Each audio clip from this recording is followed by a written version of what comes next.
নমস্কার, ডলু নিউজ 24-এ আপনাদের স্বাগত। আমি আলোক বাগদি। বড়খোলা থানার অন্তর্গত ডলু ইটখোলা এলাকা থেকে এই মুহূর্তের একটি অত্যন্ত বড় এবং বেদনাদায়ক খবর আমাদের কাছে এসেছে। গতকাল গভীর রাতে এক ভয়াবহ অগ্নিকাণ্ডে পুড়ে ছারখার হয়ে গেল স্থানীয় বাসিন্দা প্রদীপ সাঁওতালের ঘর। বৈদ্যুতিক মিটার থেকে লাগা আগুনের মুহূর্তের মধ্যে পুরো ঘরটি ধ্বংসস্তূপে পরিণত হয়। ঘটনার সময় ঘরে উপস্থিত ছিলেন প্রদীপ সাঁওতালের বৃদ্ধ মা এবং স্ত্রী। তবে ঈশ্বরের অশেষ কৃপায় তারা দুজনেই অক্ষত অবস্থায় প্রাণ বাঁচিয়ে ঘর থেকে বেরোতে সক্ষম হয়েছেন। এই খবর পেয়ে আজ ক্ষতিগ্রস্ত পরিবারটির পাশে এসে দাঁড়িয়েছেন স্থানীয় জনপ্রতিনিধিরা।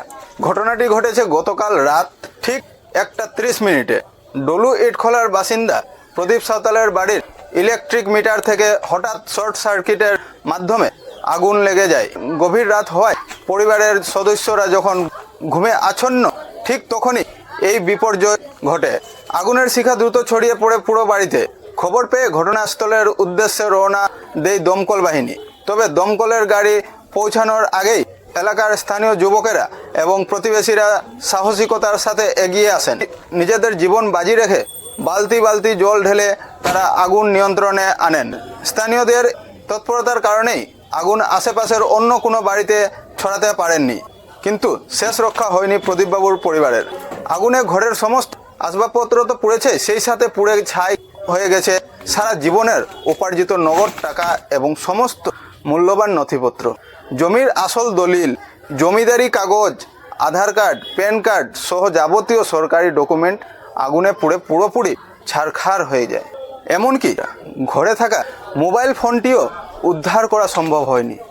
এক কাপড়ে ঘর থেকে বেরিয়ে কোনো মতে প্রাণ বাঁচিয়েছেন প্রদীপবাবুর মা ও স্ত্রী।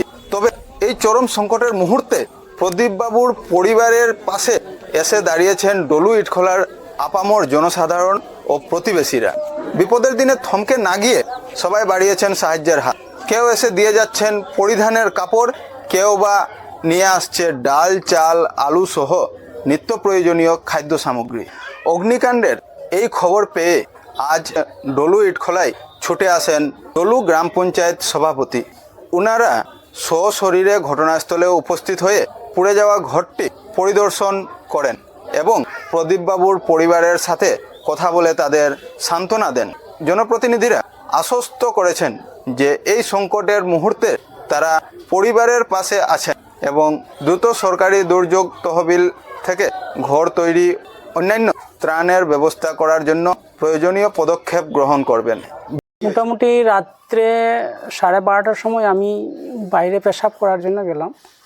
এরপরে যাওয়ার পরে আমি আবার বাড়িতে আসে আমি শুয়ে পড়লাম। হঠাৎ কিছুক্ষণের পরে আমাকে একটা ঘুমটা জাগিয়ে গেল। তো হঠাৎ আমি দেখলাম যে ঘরের কোণা দিকে থেকে আগুন ধাউ ধাউ জ্বলছে। দেখার পরে আমি তাড়াতাড়ি আমার বউকে জাগাইলাম এবং দরজাটা খুলে আমরা বার হলাম। বলতে কোথায়? এই যে কোণাটা যেটা যে মিটার লাগানো আছে, সেই মিটারের কারেন্টের মিটারের কোণাটাতে। পরে আমি আমার বউকে তাড়াতাড়ি বার করে আমি বার হলাম, মাকে জাগাইলাম। মাকে জাগাই আমি বার করলাম।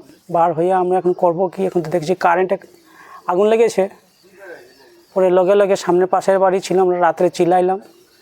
অনেক মানুষ আইলো, আসে লগে লগে কারেন্টের জাম্পারটা অফ করলো। করার পরে মানুষ জলুল দিয়ে, কিন্তু জলুল ঢালার পরেও কোনো রকমে কন্ট্রোল হচ্ছে না। পরে আস্তে আস্তে করে দেখা যাচ্ছে যে আগুনটা অনেক বাড়ে যাচ্ছে। বাড়তে বাড়তে দেখা গেল যে সারা ঘরটাই জ্বলিয়ে গেল। কিন্তু মানুষে ফায়ার ব্রিগেডকে ফোন করেছিল, যে তারাও সময় মতন আসেনি, কিন্তু তারাও আসেছে। যে তাই হোক, এরপরে আমাদের যে গ্রামের মানুষ ছিল তখন ঠান্ডা হয়ে গেছিলো। পরে আসলেন তারা, আসে করে তারাও কিছু যে জ্বলতে ছিল এইগুলোকে নিভিয়ে ওনারাও গেলেন। বাড়িতে আমার সম্পূর্ণ ডকুমেন্ট, এনআরসি, আধার কার্ড, ল্যান্ডের কাগজ, জমিনের কাগজ, আমাদের ব্যাংকের পাসবুক, আরও অন্যান্য ডকুমেন্ট ছিল, সেগুলো সব। এরপরে টাকা পয়সা ছিল, এরপরে আমাদের টিভি সিভি ছিল, ফ্যান ট্যান ছিল, এগুলো সব জ্বলিয়ে খার হয়ে গেল। এবং কি আমরা কোনো বস্ত্র বা কোনো জিনিসও নিয়ে করে বার হতে পারলাম না। দুটো মোবাইল ছিল, সেটাও নিয়ে বার হতে পারলাম না। এগুলো বলতে গেলে সম্পূর্ণ জিনিসেই আমাদের জ্বলিয়ে খাড় হয়ে গেল। বাড়িতে আমি ছিলি, আমার স্ত্রী ছিল, আমার মা ছিল, আমরা 3 জন থাকি। ছেলে মেয়ে নাই, না কোনো সদস্যর কোনো ক্ষতি হয় না। বিধায়কের কাছে আমি অনুরোধ করব যে আপনি মানে আসিয়ে দেখুন যে কি ক্ষতি হয়েছে না হয়েছে। আপনার কাছে এটাই আমরা রাখবো যে আপনি একটু কিছু সাহায্য করে আপনাদেরকে, এটাই বলবো আমি ওনাকে। আমার নাম প্রদীপ সান্তাল, কোন জায়গা বাড়ি? বাড়ি ডলু ইটখোলা বস্তি, ডলু জিপি। বিপদের দিনে একদিকে প্রতিবেশীদের এই মানবিকতা হাত বাড়িয়ে দেওয়া এবং অন্যদিকে স্থানীয় জেলা পরিষদ সদস্য, গ্রাম পঞ্চায়েত সভাপতি দ্রুত সাড়া দেওয়া সত্যি প্রশংসনীয়। তবে বর্তমানে এই অসহায় পরিবারটি সম্পূর্ণ খোলা আকাশের নিচে দাঁড়িয়ে রয়েছে। ডলু নিউজ 24 চ্যানেলের পক্ষ থেকে আমরা বড়খলা থানার প্রশাসন, স্থানীয় ব্লক উন্নয়ন আধিকারিক এবং বিদ্যুৎ বিভাগের কাছে জোর দাবি জানাচ্ছি যাতে অবিলম্বে এই ক্ষতিগ্রস্ত পরিবারটির পাশে দাঁড়িয়ে তাদের দ্রুত ঘর মেরামতের জন্য সরকারি সাহায্য এবং পুড়ে যাওয়া নথিপত্র যাতে তারা সহজে ফিরে পান তার ব্যবস্থা করে দেওয়া হয়। এই ঘটনার পরবর্তী সমস্ত আপডেট এবং জনপ্রতিনিধিদের দেওয়া প্রতিশ্রুতির বাস্তবায়ন দেখতে চোখ রাখুন ডলু নিউজ 24।